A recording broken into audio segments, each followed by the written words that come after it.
మీరు స్కాములు చేయకపోయినంటే ఎరువుల విషయంలో ఈ పరిస్థితి వచ్చి ఉండేది కాదు కదా. ఎరువుల కోసం 2 నెలలుగా రైతులు పడుతూ ఉన్న అగచాట్లు 2 నెలలుగా జరుగుతూ ఉంది. It's not something over night జరిగింది కాదు. 2 నెలలుగా ఇది కనిపిస్తూ ఉంది.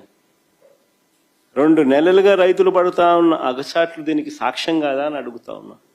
అసలు ఇంత అధ్వానంగా ప్రభుత్వాన్ని నడుపుతా ఉన్నారు. ఎరువుల కోసం అసలు రైతులు ఎలాంటి అగచాట్లు పడతా ఉన్నారు అనేది ఒకసారి ఫోటోలు ఒకసారి చూపించమ్మా. ఒకసారి క్యూలు చూడండి. ఒకసారి